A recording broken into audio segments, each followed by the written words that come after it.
Okay, well, first things first. So the first question would be, why are you running? I'm running because I think I can do a better job than the person that's doing it. I think this district is ready for change. Here in Southwest Louisiana and Southern Louisiana, um, folks are concerned about affordability. They're Yeah, concerned about the basic cost of gas and groceries. They're concerned about free and access to healthcare. They're concerned about the ability to provide healthcare for their families rather than have to choose between that and yeah, groceries. They're concerned about the high insurance rates and the continued reinvestment in companies rather than the people and the infrastructure that builds Louisiana over a generation. All right, so which issues do you want to prioritize? My three priority issues are healthcare, insurance, and government oversight. Healthcare because it should be a right and people should have Yeah, access to healthcare. This is one of the richest countries in the world, and there is plenty of money despite what people might say. There are countries with smaller economies than the US that offer their citizens access to a single payer healthcare system or something similar. At this yeah, point, we have to strengthen the ACA subsidies. We have to strengthen Medicare and Medicaid and make sure that the processes that we have propped up now that people have been able to use to make their healthcare better are in place, and then build a plan for the yeah, future. Insurance is my other hot button. I spent a lot of time in insurance. Insurance is very necessary, like the electricity or the railroads. But here in the US, we take things that are necessary, like electricity and railroads, and we put them under the purview of the Public Service Commission.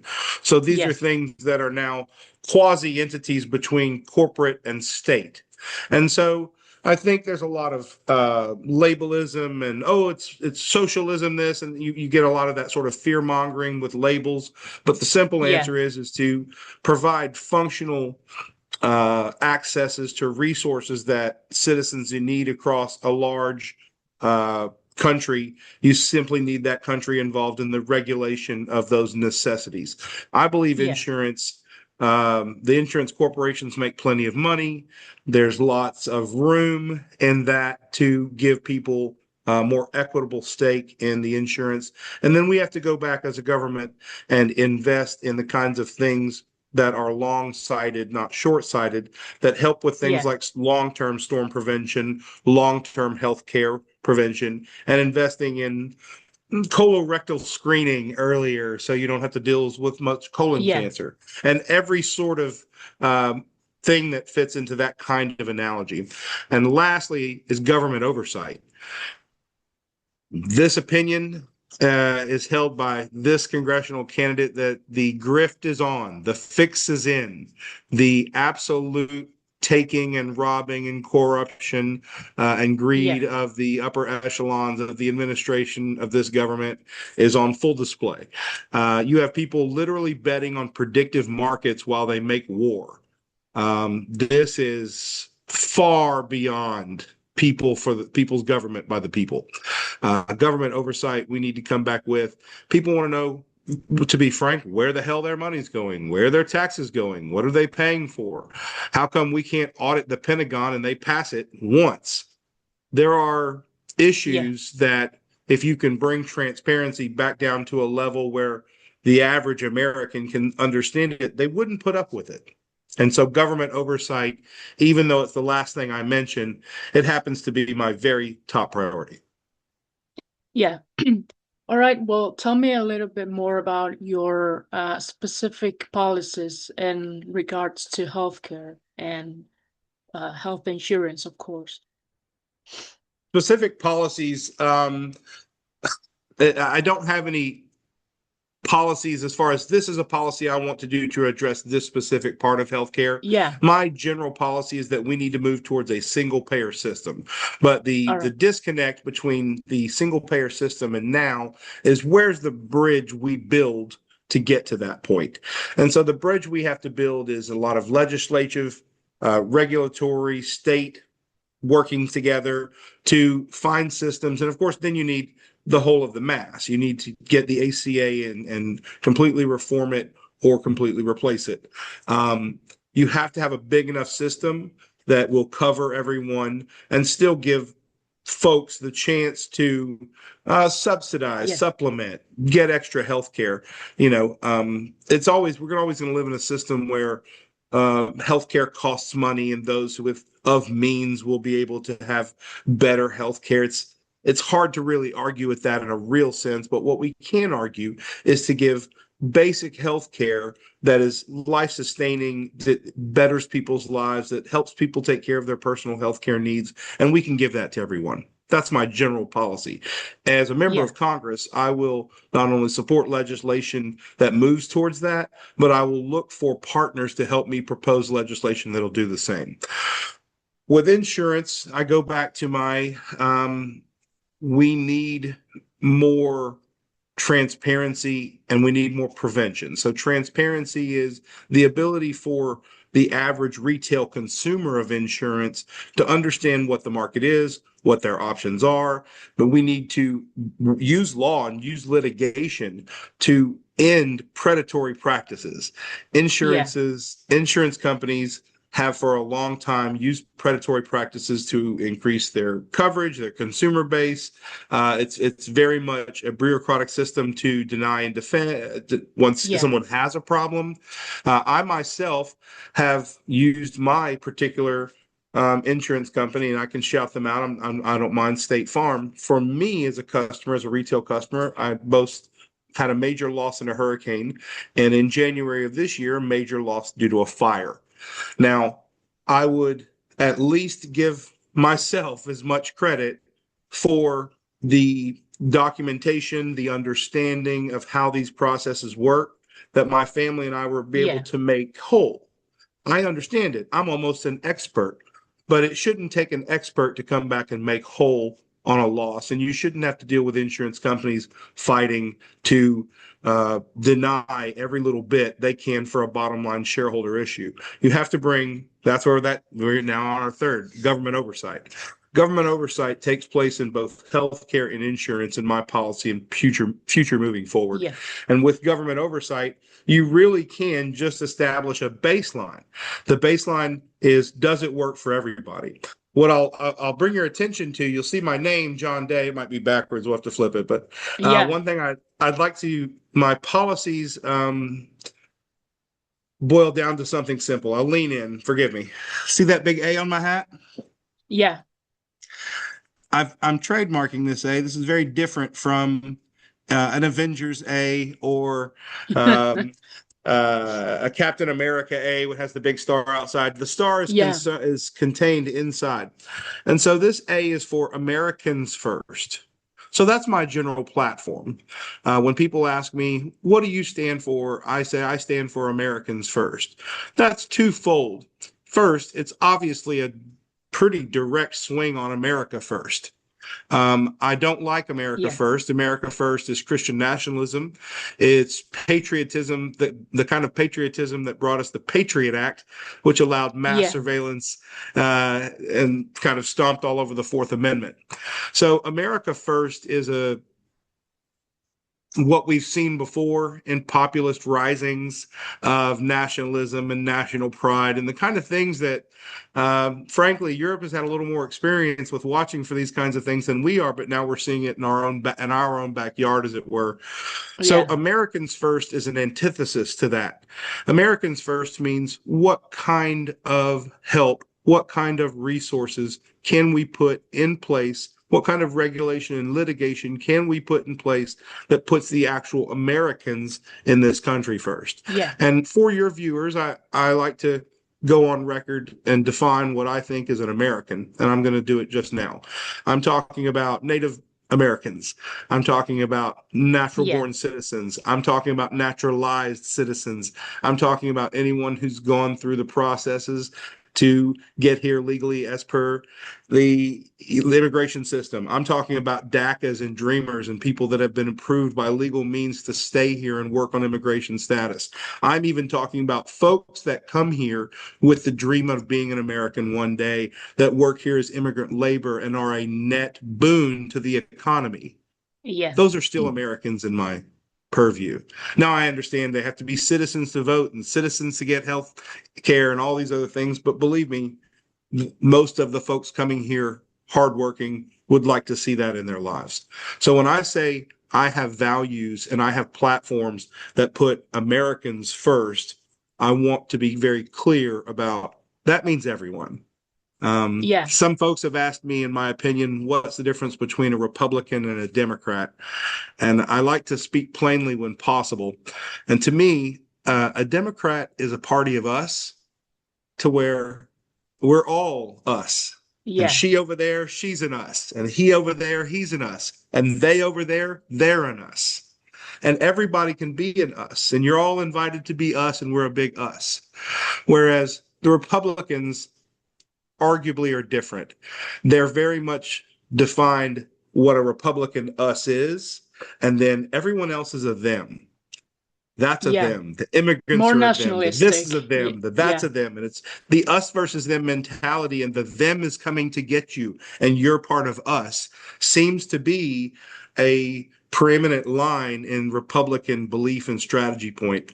And I just don't believe that's what I'm about. I'm about Americans first. I'm about a party of all us's. I'm about listening to everybody and working for everyone. That's great. Well, America First turned out quite wrong because you know that Trump is now more focused on fighting wars in the Middle East or anywhere else than actually, you know, supporting policies for the American people. So maybe you are more America First than you think because you really want to change things, you know, inside the country, not, you know, outside like they're doing right now. Well, I don't want to make any accusations, but it would if the president was a Russian asset in Bibi Netanyahu's pocket with good blackmail dirt provided by Jeffrey Epstein and company, then all this would track. I'll put it that way. I'm not saying Yeah. all that's true. I'm not even accusing all of that to be true. I'm just saying if it were true, a lot of this would make sense. Yeah. All right. Well, you also mentioned emergency preparedness, and I guess that you mentioned some things that happened.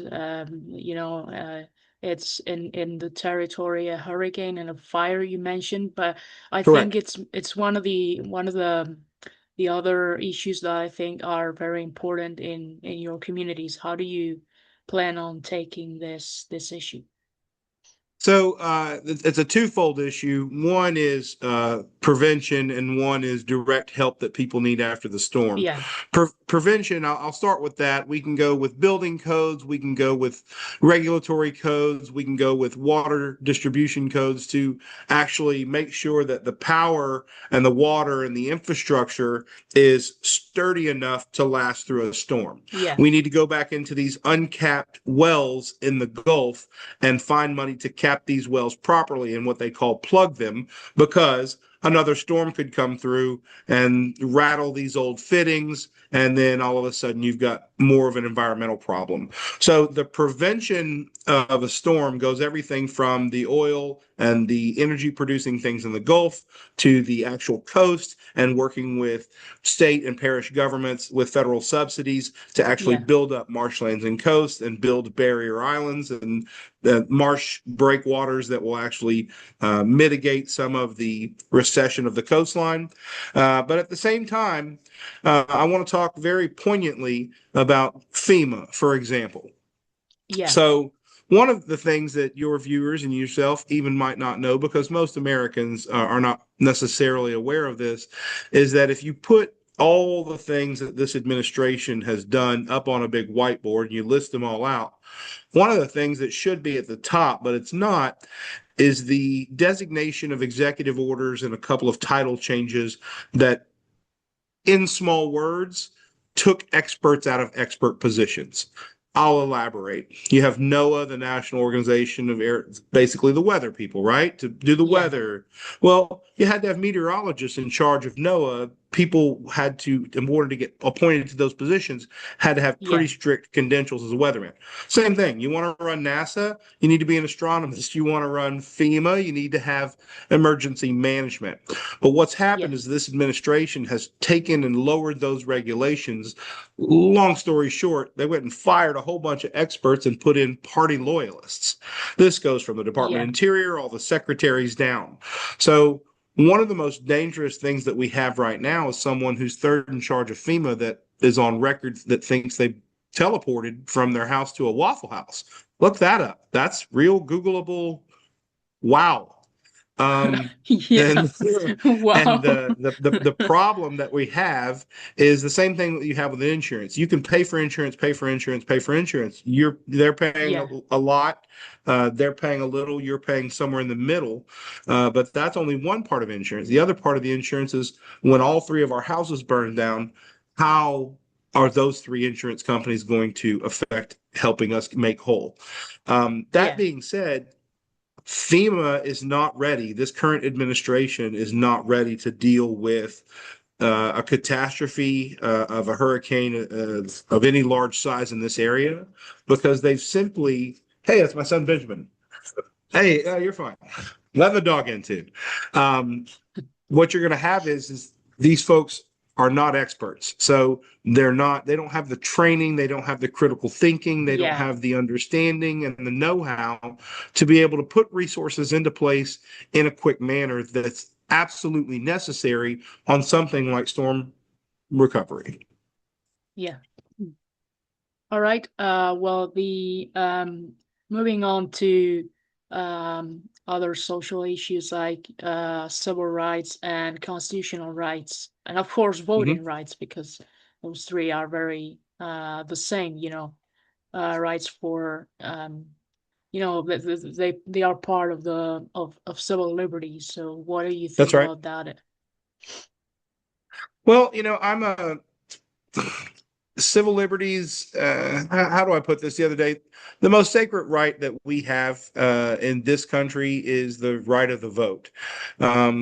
In Yeah. my opinion, the vote is where we hold our power. It's where the levers of power and change are held, and the power to vote when this country was formed was only given to a few people. And so Yeah. some people that look like me that own land and other things. The simple answer is every woman, um, every marginalized community, every minority owes their right to vote to a trailblazer before them that fought, marched, bled, and even died for that right to vote. Yeah. So I am not about the march back of civil liberties. Hold on, let you outside. Uh, I am not about the march back of civil liberties. One of the most disgusting, damaging, disheartening things that I've seen um, has been the rollback, this rollback of Yeah. progression, this rollback of women's rights, this rollback of what we thought we had fought for and established. So I want to be very, very clear is that I will plan on getting into Congress and making it a priority to do things like codify and enshrine into law body autonomy. And body autonomy is mostly a women's issue. Women are the ones that have body autonomy rights that change from state to state. Men don't. Yeah. But it's also a trans issue. So I think that the simple way to understand it is that if you're a human being, you should have autonomy over your body, and we should enshrine Yeah. that into law. The second is LGBTQ plus rights, which is another way of saying human dignity. I think if you completely get off even one label or of those or any other label, you simply boil it down to every human being is deserving of dignity, and Yeah. we need to protect and enshrine the ability to have human dignity regardless Yeah. And I always like to just pause after that and not say of regardless of this or regardless of that, but just end with regardless. All right. Great. Is Um, that a good answer to the question? Does that kind of get yeah. you what you were looking for? Yeah, that's right. No, I was thinking also about, the First Amendment, the Second Amendment, then the first and the fourth, because of ICE, I think they are the ones that have been trampled on by the administration with the with a big beautiful bill, and giving all this money to ICE and DHS. So I was thinking about that, but your answer is great too. Uh, Um, I want to address what you said. That's again one of all the right. largest crimes of our time is the funding of what I view as a Gestapo on U.S. streets. Yeah, The absolute racial profiling and immigration roundup. No one was thinking that they were going to take grandmothers and migrant farm workers. We yeah, were told that they were coming after criminals and other bad things. And so the simple answer is that didn't happen. This was an excuse to terrorize the least among us in our marginalized communities. yeah. All right. So moving on to foreign policy, what are your main ideas about, how to make, how to implement policies on the issues of foreign affairs? So foreign affairs have always been important to America. In many administrations, we have been able to, even in my opinion, unbiased as an American, lead the world and champion democracy and freedom. Yeah, So that being said, I believe in trade. I don't believe in tariffs. I believe in propping up when we can powerful peoples and their movements rather than autocrats and dictators. I think we ought to stand strong with our NATO allies. I think we need to continue to build alliances against the main aggressors and autocrats around the world. But here I am saying that, and 10 years ago, that was, pretty much our stance. 15 years ago, 25 years ago, it's been our stance, right? But there are yeah, times when, from the Nixon presidency to this one, where we've been just as egregiously guilty of nation state building, regime change, messing in foreign affairs, and setting up our own dictators around the world. So what we need is a government that is willing to, sure, fight for freedom, protect American interests. We have plenty of enemies yeah, around the world, but at the same time, we don't need to be m- making beef with Greenland and Denmark and the yeah, UK and France and Italy and the entire Western Europe. I mean, if we're not in Ukraine, what are we doing? Like, just imagine for one. I told somebody the other second, do you realize if we would have just spent the money we've spent in Iran just now and stop whoop, and just spent that in Ukraine, you'd already have the Crimea back. You'd already have the yeah, Crimea back. You'd literally have the choke point and the ports, and you'd be pushing Putin into a corner that the economy, and they're losing 1,000 Russian soldiers a day already. yeah, The Russian people have no heart for this war anymore. So it's these autocrats and these dictators. We have to continue to be a beacon of light and freedom and a voice of the people. And that's going to take shutting this administration down that we have right now and yeah, having our own little Nuremberg in New Jersey. And then maybe get someone else, get a better administration in, try to add some more courts to judges to the Supreme Court, and bring this country back to the what the Statue of Liberty meant around the world. There's this country, people want to come here from all over the world still yeah, because of the opportunity, because of the freedom, and because the Constitution was set up that the people could vote democratically and affect their own change in their own Yeah, governance and systems. So as long as we continue to hold and fight for that, that's the America that I want to be in, that puts Americans first. yeah. That's great.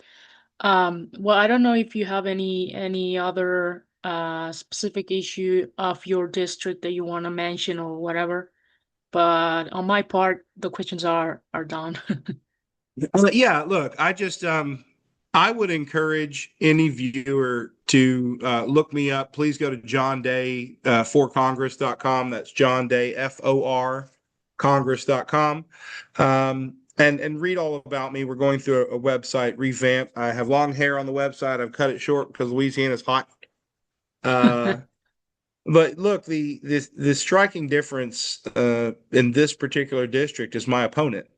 My opponent is Clay Higgins. He is known throughout the state, the district, and the nation, and even the world for some pretty heinous tomfoolery and some pretty ridiculous, embarrassing things. I'll give you what is in my mind at near the top of the list, and that is going to be if you look up about a year ago, there was a vote to release the Epstein files. Yeah, And that vote was carried by the entire House, 427 to 1. yeah, That that one was Clay Higgins. So I'm running against, even when Mike Johnson, even when Steve Scalise, even when his party leaders understand that this is a issue that we can all back and yeah. this is National something we can issue. Yeah, all get. He is going to make some sort of stance because he was worried about powerful people that might be innocent that would get their lives or reputations ruined. That's literally what he said. You're yeah, look, you people are like, oh my gosh, I'm surprised. This is a man who was let go from the police department because there was strong evidence that he was abusing people while they were in handcuffs. That's all on evidence. There's he owes six figures, over $100,000 in child support. I'm not sure how you're a federal U.S. I don't know how they're not garnishing his congressman wages over it. Um, he held a gun to his one of his ex-wife's head. That's all on record, and luckily she is still alive today. But this is a fool that got elected based on some kind of racist videos. If you go look up Clay Higgins' old videos, he's all bowed up and he's got his sheriff's outfit on. He's like, and we're tired of thugs and we're gonna get those thugs. And it was very much a dog whistle. yeah. That's Um, awful. and so this is a tough, even with that. So I tell you all that, and you're like, man, and this is going to be a tough race. It is. It is. And like I told Yeah, someone earlier, I'm, and I hate to say this because you should never hear your candidate say this, but the odds are against us. We do have an uphill battle. It is yeah. absolutely possible, though, that we can win if we have a clear pathway to victory. So, what I'm going to have to do to win is I'm going to have to completely consolidate the coalitions in my party, get enough money behind me, and then change hearts and minds. So if yourself or anyone that views this goes to johndayforcongress.com, you can actually donate there and help the process. Follow on socials. I've got all the socials that one can follow. So those I'll kinds do of follows and that. shares, yeah, those kinds of follows and shares really help the algorithm. So that is a way that someone can be supportive. And I'm pretty much an open book. No APAC money, term limits. I'm ready to go up there. I'm not a strongly worded Democrat, strongly worded letter kind of Democrat. I plan on being at the very worst, the most exciting thing on C-SPAN, and at the very best, maybe a leader in a changed world for a better future for all of us. All right, great. Well, thank you very much for Yeah, answering all my questions. sure. Thanks for the opportunity. I love the interest. This is part of, someone asked me the earlier, they're like, you seem like you're having fun. And I'm like, yeah, I do. Some of it, I do have fun. If I'm not supposed to, I'm sorry, but I'm Yeah, enjoying this fight and I'm enjoying yeah, talking you to folks should. like you. You should. Well, Love the t-shirt, by the way. Thank you. Yeah, that's John Day for Congress. All of this is going to be available starting next week on the store. You can actually get these hats, and so for your viewers, this is I've got a couple. Look, sorry. I like it in So, blue. yeah, and see, we have it in blue and we have it in black.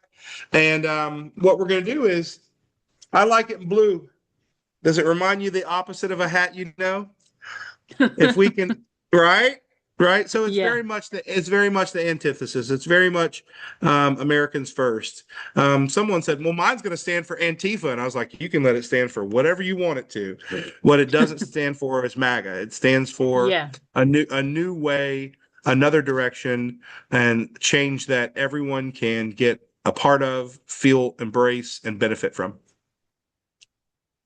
that's great. Well, thank you very much and have a nice day. Thanks, Lorena. Have a nice day. Let's do this again after the primary, okay? Yeah, for sure. Yeah, just hit me back in June or anytime this summer, and we'll update you on where the race is at. Great. Well, wishing you the Thanks. best. I appreciate that. Have a wonderful morning, evening. Is that right? Evening, evening. E- have a wonderful evening. Talk again soon. Bye bye now. Bye. Take care.